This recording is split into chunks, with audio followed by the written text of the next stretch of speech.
সেলিব্রিটিরা আমরা অনেক বেশি কমফোর্টেবল কাজ করে অমি ভাই যদি বকাও দেয় আসলে খারাপ লাগে না। সো আমি একটা প্রবলেমে পড়ে গিয়েছি যে আমার কোনো পেয়ার নেই।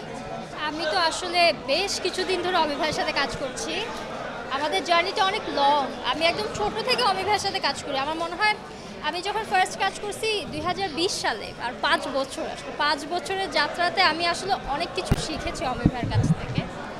আর আমার অন্য কোথাও কাজ দেখা যাক না যাক, অমি ভাইয়ের কাজে কিন্তু টুকটাক আমাকে দেখা যায়। সো অফকোর্স আমরা টিম একসাথে কাজ করতে অনেক এনজয় করি। আমরা অনেক বেশি কমফোর্টেবল কাজ করে অমি ভাই যদি বকাও দেয় আসলে খারাপ লাগে না। সো অফকোর্স অমি ভাইয়ের সাথে কাজ করতে সবসময় ভালো লাগে, আপন আপন লাগে সবসময় কাজ করতে। আর হাউস সুইটে আমার একটা ক্যামিও আছে, আপনারা দেখেছেন, দর্শক এখনও দেখেনি। আশা করছি ভালো লাগবে। এটা একটু ডিফারেন্ট। আমি তো কখনো ডান্স করি না, আমি ডান্স করতে পারি না।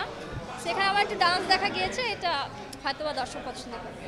ঈদেও কাজ করা হয়েছে, বাট আমার মনে হয় যে এখন আমাদের ইন্ডাস্ট্রিতে, এটা আপনারা সবাই জানেন, ইন্ডাস্ট্রিতে আসলে এক একজন পেয়ার আলাদা হয়ে গিয়েছে।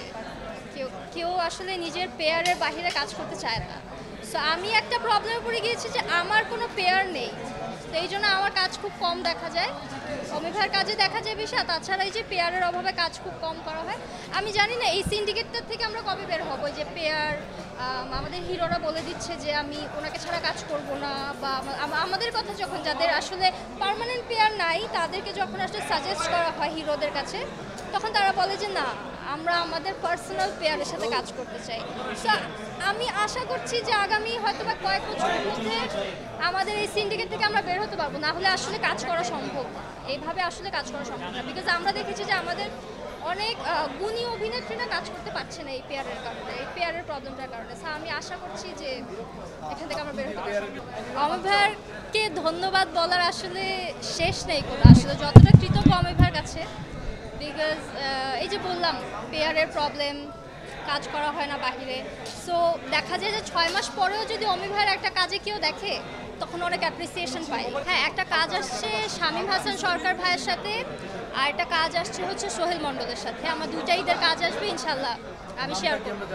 হ্যাঁ, একটা নাম হচ্ছে শুভ কাজে দেরি করতে নেই, আর একটা নাম এখনও ফিক্স হয়নি। স্পয়লার তো দেওয়া যাবে না, কিন্তু এই কাজটা আমি করেছি শামীম হাসান সরকার ভাইয়ের সাথে, ডিরেক্টর হচ্ছে প্রত্যয়। এখন তো অনেক বছর হয়েছে সালামি পাই না, সালামি দিতে দিতে আসলে আমাদের টাকা সব শেষ হয়ে যায়। এত পিচ্ছি আছে, এখন মনে হয় একটু আগে থেকে বড় হয়ে গিয়েছে, এই কারণে সালামি পাওয়ার কাতারে আমরা এখন আর পড়ি না, এখন আমরা সালামি দেওয়ার কাতারে পড়ি। সর্বোচ্চ আমি বেশি টাকা পাই না, আমি বড় হয়ে গেছি আমার ফ্যামিলিতে, কিন্তু দিয়েছি অনেক টাকা, দেওয়া হয়। আগের ঈদ আমি জানি না, আগে আমরা যখন ছোট ছিলাম তখন আমরা ঈদ অনেক এনজয় করতাম, আমরা সালামি পাওয়াটা এনজয় করতাম, নতুন জামা পরাটা এনজয় করতাম। বাট আস্তে আস্তে যখন আমরা বড় হয়ে যাচ্ছি, এখন আর আমরা এই জিনিসটা আসলে এনজয় করি না। আমি জানি না, এটা হয়তো বা বয়সের সাথে সাথে হয়ে যায়। বিকজ আমরা যখন ছোট ছিলাম তখন বড়দেরকে শুনতাম যে তাদের ঈদ ভালো লাগে না, বাট আমাদের তো ভালো লাগে। তো এখন এই অবস্থা আমাদের হয়েছে, আমাদের ঈদ ভালো লাগে না। তো এটা বলা যাবে না, এটা এখন বলা যাবে না, এটা থ্যাংক ইউ ভাইয়া।